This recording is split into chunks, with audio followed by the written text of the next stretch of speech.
Esse jovem terá que encontrar uma espada inquebrável e uma armadura impenetrável para poder derrotar seu avô, que é um deus. Com a ajuda de um besouro gigante e um macaco, será que ele irá conseguir? Assista até o final e descubra. Sob a luz da lua cheia, vemos uma mulher em um barco tocando um instrumento tradicional japonês em meio a uma tempestade no mar. As ondas estão gigantescas e uma hora uma dessas ondas vem de frente com ela. A mulher usa seus poderes mágicos e com a ajuda desse instrumento consegue cortar a gigantesca onda ao meio. Ela escapa com segurança dessa onda, porém uma outra se forma atrás dela. O barco vira e a mulher acaba indo parar no fundo do oceano, batendo sua cabeça contra algumas rochas. Ela desmaia por causa disso e ao acordar está na praia. Em seguida ela vê algo embrulhado na areia. A mulher se esforça para se arrastar até esse embrulho e dentro dele estava o filho dela. Percebemos que o jovem não tem um de seus olhos. O nome dele é Kubo e o seu olho foi roubado pelo seu próprio avô. 11 anos depois vemos o jovem Kubo agora já crescido. Ele acorda em uma manhã e vê diversos papéis espalhados. Em seguida, o jovem prepara o café da manhã. Acontece que por causa daquele acidente no mar, sua mãe não é mais a mesma pessoa. Ela tem momentos onde não se lembra de nada e momentos onde é uma pessoa normal. Geralmente durante os dias, Kubo tem que acordá-la, alimentá-la e fazer tudo por ela. Vemos que depois dessa rotina, o jovem faz alguns origamis e mostra para sua mãe, que não está vendo nada, pois ela está em um desses momentos onde sua consciência não está em seu corpo. Depois de fazer tudo isso, Kubo pega seu instrumento e vai em direção à cidade. Mesmo passando por dificuldades, ele é um jovem trabalhador que faz de tudo por sua mãe. No caminho até a cidade, ele brinca com os origamis que havia feito. Ao chegar lá, descobrimos que Kubo é um contador de histórias. Com a ajuda de seu instrumento mágico, ele consegue animar pequenas figuras de papel e contar grandes histórias para o público. Hoje ele irá contar a história do samurai Hanzo, um homem que teve sua família tirada dele pelo terrível Rei da Lua. Para se vingar, Hanzo terá que ir atrás da espada inquebrável, da armadura impenetrável e do capacete invulnerável. Com esses itens, ele será capaz de derrotar o Rei da Lua. Entretanto, durante sua jornada, Hanzo foi atacado por uma das bestas do Rei da Lua. Depois de vencê-la, outras diversas bestas estavam em seu caminho, porém Hanzo conseguiu passar por todas elas. Essa parte com a galinha gigante está na história apenas para divertir o público. Depois de derrotar diversas bestas e com um coração cheio de ódio por ter perdido sua família, Hanzo finalmente se encontra com o Rei da Lua. Entretanto, já está na hora de Kubo voltar para casa e ele vai deixar o resto da história para outro dia. Ao chegar em casa, sua mãe ainda estava no mesmo lugar que ele a havia deixado. Assim que o sol se põe, a mulher recupera a consciência. Durante a noite, ela conta para Kubo o final da história que ele estava contando para o público. Porém, a mulher se esquece da história no momento em que Hanzo volta para seu castelo. Descobrimos aqui que o samurai Hanzo na verdade é o pai de Kubo. O jovem pergunta para sua mãe como era seu pai pessoalmente, e a mulher diz que seu pai era muito parecido com ele. O homem amava sua esposa e seu filho mais do que tudo e perdeu a vida tentando proteger os dois. Descobrimos também que o Rei da Lua é na verdade o avô de Kubo. Ele, junto das irmãs da mãe de Kubo, tiraram a vida de Hanzo e conseguiram remover um dos olhos de Kubo. A mãe diz para seu filho que ele não pode confiar nessas pessoas. Em seguida, ela pede para que ele nunca fique fora de casa durante a noite, pois é nesse momento que o Rei da Lua poderia encontrá-lo. Em seguida, a mulher mostra para Kubo um pequeno amuleto em forma de macaco. Segundo ela, Kubo não pode jamais ficar longe desse amuleto. Depois disso, a mulher volta a se esquecer de tudo mais uma vez. Durante a noite, Kubo acorda e vê diversos papéis voando. Acontece que sua mãe estava tendo um pesadelo e seus poderes mágicos fizeram aquilo. No dia seguinte, mais uma vez, Kubo vai para a cidade trabalhar. Hoje é dia de um festival onde as pessoas homenageiam todos que já perderam a vida. Uma idosa conta para Kubo que só nesse dia ela consegue falar com o espírito de seu finado marido. A mulher então incentiva Kubo a ir para o local sagrado tentar falar com o pai dele. Nesse local sagrado, as pessoas utilizam um tipo de lâmpada para se comunicar com quem já partiu. Kubo então faz sua própria lâmpada com um pedaço de papel e tenta se comunicar com o no espírito de seu pai. Enquanto ele fazia isso, diversas outras pessoas já tinham conversado com os espíritos de seus entes queridos. Vendo isso, Kubo se sente frustrado, pois seu pai não responde às suas preces. Depois que todos terminam seus rituais colocando as lanternas no rio, vemos que o dia está terminando e a noite está chegando. Irritado por não ter conseguido falar com seu pai, Kubo amassa a pequena lanterna que havia feito e a joga longe. Nesse momento, a noite cai. De repente, do outro lado do rio, uma figura sinistra aparece. Na verdade, são duas figuras sinistras. Elas são as irmãs da mãe de Kubo e vieram buscá-lo. Elas querem seu outro olho. Sem outra escolha, Kubo sai correndo enquanto as mulheres tentam capturá-lo com um tipo de fumaça negra. Ele passa pela cidade mais uma vez e, ao chegar ao final de uma ponte, o pequeno jovem cai. Enquanto estava prestes a ser pego por elas, sua mãe aparece e, utilizando seu instrumento musical, ela consegue parar as duas mulheres. Com suas últimas forças, a mulher utiliza sua mágica para ativar asas nas costas da roupa de Kubo e tirá-lo da presença das duas mulheres do mal. A última coisa que Kubo viu foi sua mãe começando um embate contra essas mulheres para salvá-lo. Em seguida, vemos que Kubo acordou em um local completamente diferente. Na frente dele está um macaco. O animal leva Kubo para um local seguro onde eles estarão a salvos da busca das irmãs. Dentro do corpo de uma baleia gigante, os dois se alimentam e Kubo faz algumas perguntas para o macaco. Ao perguntar quem é esse macaco, ele responde a Kubo que se tratava daquele pequeno macaco de madeira que sua mãe havia dado para ele. No último instante antes de começar o embate contra suas duas irmãs, a mãe de Kubo utilizou o resto de magia que ainda existia em seu corpo para trazer aquele macaco à vida, para que ele pudesse tomar conta de Kubo. O macaco então conta para Kubo que eles precisam encontrar a armadura mágica da história. Essa armadura é a única coisa que pode protegê-lo contra as mulheres e o Rei da Lua. Nesse momento, Kubo percebe que as histórias eram reais. O jovem então mostra o último fio de cabelo que conseguiu retirar da cabeça de sua mãe para o macaco. O macaco então pede para que ele use esse fio de cabelo como um símbolo para guardar as memórias de sua mãe. Depois disso, Kubo vai dormir. No dia seguinte, é chegada a hora de começar a jornada. Durante a noite, Kubo falou em seus sonhos e, de repente, um dos papéis que ele carregava consigo se transformou em um pequeno samurai.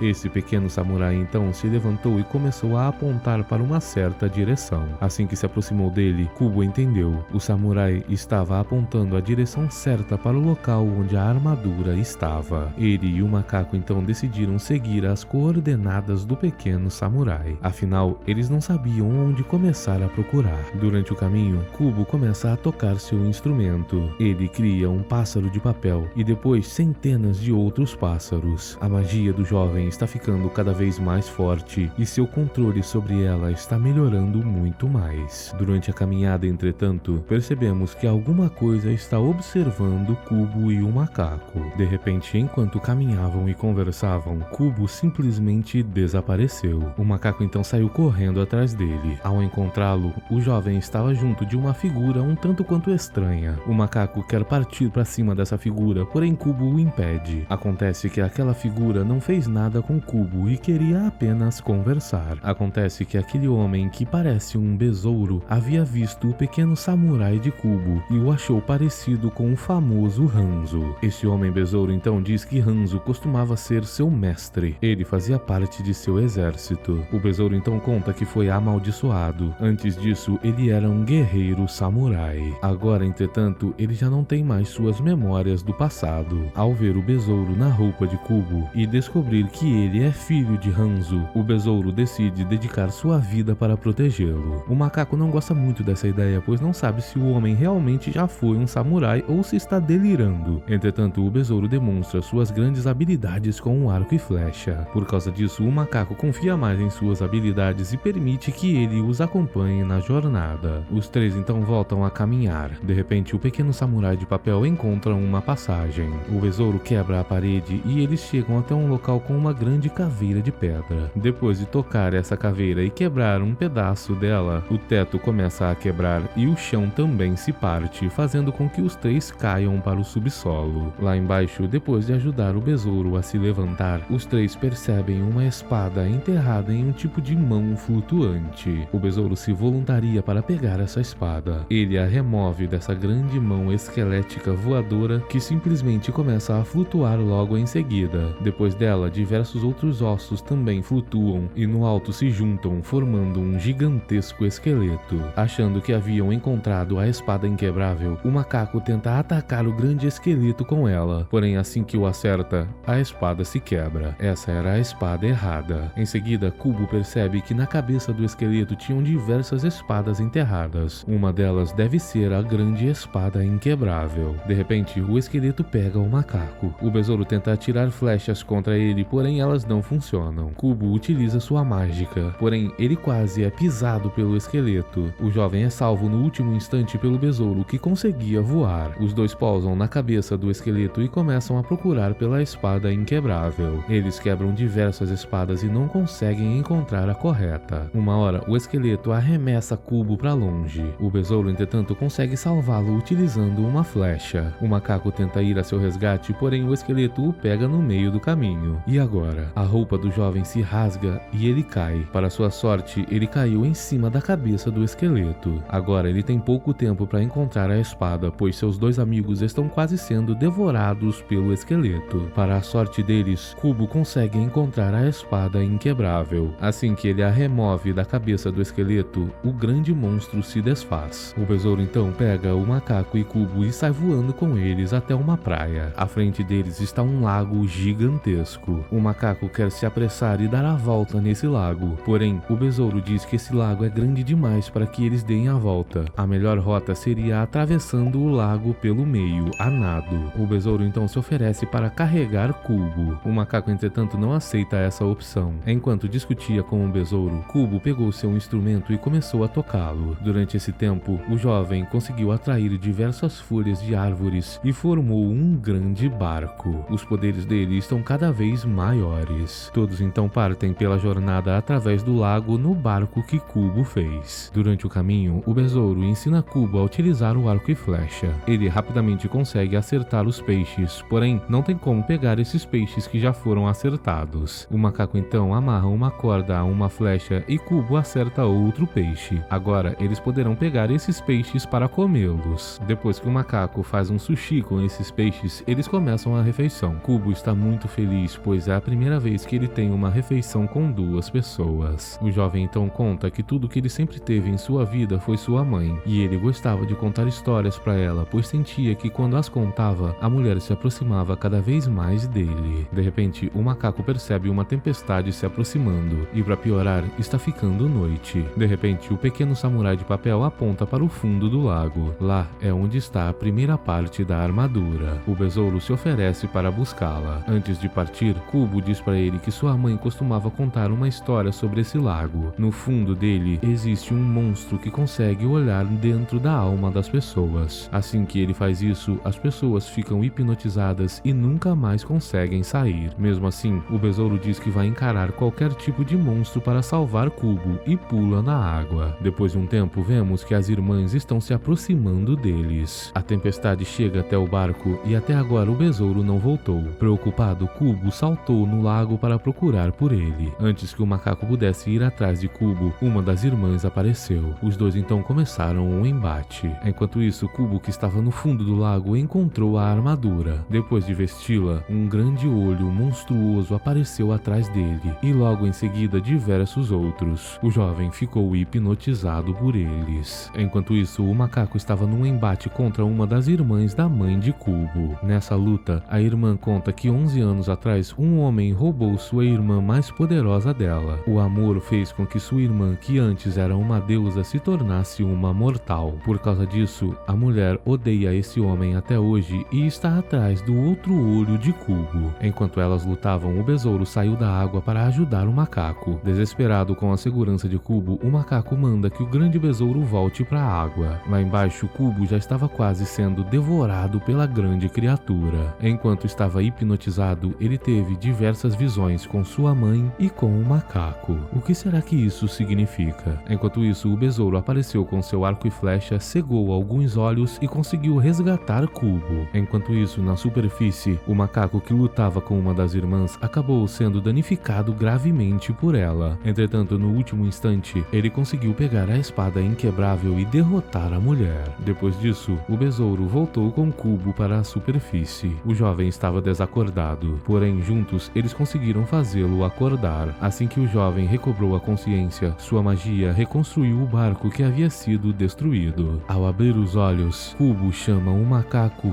de mãe. Assim que eles vão para a terra firme, descobrimos toda a verdade. O macaco era realmente a mãe de Kubo. Ela conta que anos atrás, o pai dela, o Rei da Lua, deu ordem para que ela e suas irmãs tirassem a vida de Hanzo. Acontece que o homem estava em busca da espada e da armadura. O pai da mãe de Kubo sabia que a pessoa que encontrasse esses itens se tornaria poderoso demais e seria uma ameaça para os deuses. Por causa disso, ele pediu para suas filhas eliminarem o samurai Hanzo. Entretanto, a mãe de Kubo conseguiu encontrar Hanzo primeiro, e enquanto eles lutavam, o homem disse que ela era o desafio dele. Nesse momento, a mulher olhou em seus olhos e sentiu todo o calor de sua presença. Ali, a mulher sentiu pela primeira vez o que é verdadeiramente ser humano. A paixão do homem fez com que ela esquecesse a frieza do reino dos deuses. Por causa disso, ela poupou a vida do homem e os dois tiveram Kubo. Por causa disso, o pai dela se encheu de ódio e os céus tremeram. O pai de Kubo, junto de seus exércitos, deram a vida para permitir que a mulher escapasse com o filho. A mulher então diz que o avô de Kubo quer retirar seu outro olho para que ele não enxergue mais a humanidade, para que assim possa juntar-se a ele no reino dos deuses e se tornar tão frio quanto ele. Depois que Kubo vai dormir, sua mãe conta para o besouro que a magia que a trouxe de volta em forma de macaco estava acabando. Logo ela desapareceria. Sabendo que o jovem é filho de Hanzo, o besouro prometeu que protegeria Kubo depois que ela se fosse. Enquanto dormia,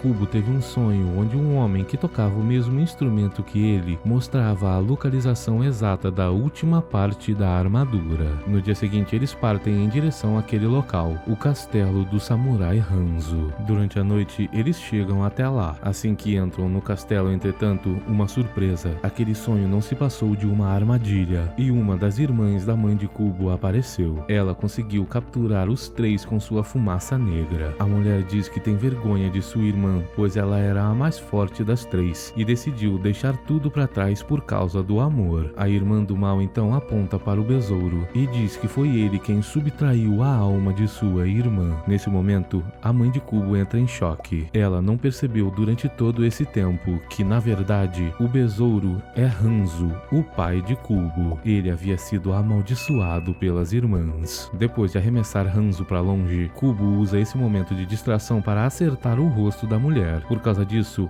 sua mãe consegue se libertar e partir para cima da mulher com a espada. Entretanto, ela está fraca demais por causa dos danos que recebeu no embate anterior contra a outra irmã. Quando estava prestes a ser eliminada pela mulher, Hanzo se levantou e conseguiu pará-la. Com a família reunida, Hanzo prometeu protegê-los, porém acabou sendo acertado nas costas pela mulher. Depois de testemunhar essa cena, Kubo correu até seu instrumento. No último instante, ele conseguiu tocá-lo e eliminar a existência dessa mulher do mal. Assim que o dia amanhece, temos uma triste notícia. Tanto a mãe quanto o pai de Kubo perderam a vida. O jovem chora desesperado, mas depois de um tempo, o pequeno samurai de papel aponta para ele a localização da última parte da armadura. Sabendo o que tinha que fazer, Kubo pega a espada inquebrável, acorda do arco e flecha do besouro e usa seus poderes para sair voando em busca da última parte da armadura. Acontece que o capacete da armadura era um sino que ficava pendurado na vila onde ele trabalhava. Depois que ele consegue pegar o capacete, os habitantes da vila aparecem.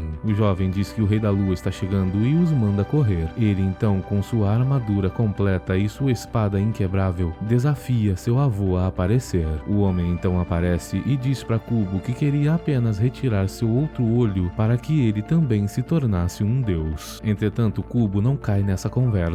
Ele sabe que sua família apenas se foi por causa desse homem e decide tirar sua vida. Sabendo que não irá conseguir convencer o jovem, o homem se transforma em um grande monstro e decide eliminar seu próprio neto. Os dois então começam um embate e Kubo consegue ferozmente acertar diversos golpes com a espada nesse monstro. Entretanto, isso não é o suficiente. forte. O monstro acaba o pegando e o arremessando para longe. Kubo acaba indo parar no local sagrado que vemos no começo do filme. Lá, ele percebe uma coisa. O jovem pega o fio de cabelo de sua mãe e a corda do arco e flecha de seu pai e, junto de um fio de seu próprio cabelo, os usa para recuperar as cordas de seu instrumento. Agora, ele tem o poder de sua família para ajudá-lo a combater seu avô. Com seus novos poderes, Kubo consegue reanimar os espíritos de todos os falecidos que estavam ali perto. Junto de todas essas almas e do povo da vila, eles têm força e memórias suficientes para conseguir apagar a existência de seu avô. A criatura tenta de tudo para combatê-lo, porém não consegue. Kubo acaba utilizando seus poderes e transformando o homem em um mortal. Como sempre foi um deus, ele não tem memórias. Sua vida como humano começa agora. Todos da vila se unem para tentar colocar memórias boas na cabeça desse homem. Eles conseguem convencê-lo de que ele se trata de uma pessoa bondosa que faz tudo por todos. Depois disso, Kubo faz 2 lanternas para seu pai e sua mãe. Ele conta a história de tudo que aconteceu para os dois. Sabendo que precisa dos dois para terminar sua história, Kubo utiliza seus novos poderes e consegue trazer os espíritos de seu pai e de sua mãe de volta à vida. Agora, a família finalmente está reunida. Se gostou desse vídeo, não se esqueça de assistir a outros como esse aqui no canal. Obrigado por assistir, até o próximo!